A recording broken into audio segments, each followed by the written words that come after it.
მიმდინარე წლის ზაფხულში მოეწერება სურსათის ხარისხის კონტროლს ითვალისწინებს, რამაც საქართველოში პროდუქტებზე შესაძლოა ფასების მატება გამოიწვიოს. ექსპერტები ფიქრობენ, რომ ფასების შესაძლო ზრდა ქართულ ბაზარზე უმნიშვნელო იქნება. საქართველოში ევროკავშირის წარმომადგენლები კი ფასების შესაძლო ზრდას უარყოფენ. გამოიწვევს თუ არა ასოცირების ხელშეკრულება პროდუქტებზე ფასების მატებას, შეფასებები ლანა ძაძამიას სიუჟეტში. ასოცირების ხელშეკრულების ხელმოწერის შემდეგ საქართველოში პროდუქტებზე შესაძლო ფასების მატების შესახებ გავრცელებულ ინფორმაციას ეკონომიკის ექსპერტი გადაჭარბებულად მიიჩნევს. ირაკლი ლეკვინიძე ამბობს, რომ ფასების ზრდა შესაძლოა მოთხოვნამ ან რეგულაციების გამკაცრებამ გამოიწვიოს. მისივე განმარტებით ეს შესაძლოა იმდენად უმნიშვნელო იყოს, რომ ქართული ბაზარი არ დაზარალდეს. ფასების ზრდა შეიძლება გამოიწვიოს რეგულაციების გამკაცრებამ ერთი და მეორე ესე ვთქვათ, გაზრდილმა მოთხოვნამ. თუმცა ეს არის შეიძლება იყოს უმნიშვნელო და არანაირი ესე ვთქვათ ნეგატიური შედეგი ამის გამო ქართულ ბაზარს არ ექნება, უფრო მეტი პოზიტივის მიღება შეიძლება ევროკავშირში ასოცირებისგან, ვიდრე დაუშვათ ის გავლენები, რომელიც შეიძლება მან მოახდინოს. ინფორმაციას ფასების მატების თაობაზე უარყოფენ საქართველოში ევროკავშირის წარმომადგენლები.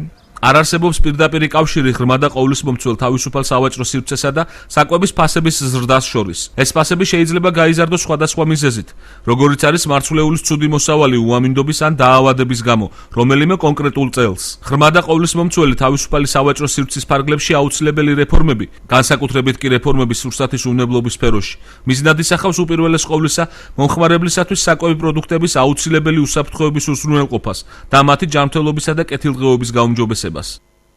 წარსულს ჩაბარდება ვირის შაურმები და ფალსიფიცირებული პროდუქტები. მომხმარებელს მიეცემა საშუალება გააკეთოს არჩევანი უხარისხო და ხარისხიან პროდუქტს შორის, აცხადებს ერთიანი ნაციონალური მოძრაობის წარმომადგენელი ირაკლი თავართქილაძე. მოქმედზე აისახება მე ვიტყოდი მხოლოდ ის, რომ ვირის შაურმები გაქრება ბაზრიდან და ის რძე გაქრება ბაზრიდან, რომელსაც გვატყულებენ და რომელშიც რძის შემცველობა არ არსებობს. რა თქმა უნდა, გამოჩნდება უფრო მაღალი ხარისხის პროდუქცია, ძეხოული, რომელშიც იქნება ხორცი, რაღაც სეგმენტში მაღალი ხარისხის პროდუქციაზე, მაღალი ხარისხის პროდუქციით შემოსვლით შეიძლება ფასები გაჩნდეს მაღალი ხარისხის პროდუქტზე უფრო მაღალი. არის თუ არა მზად მოსახლეობა გაუმჯობესებული ხარისხის მიუხედავად პროდუქტზე გაზრდილი ფასი გადაიხადოს, მცირე გამოკითხვა ჩავატარეთ.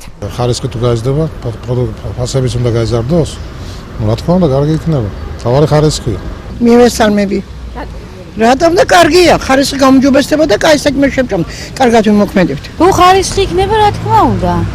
ხარისხო პროდუქტის გამო ადამიანები დაავადებული უმეტესობა.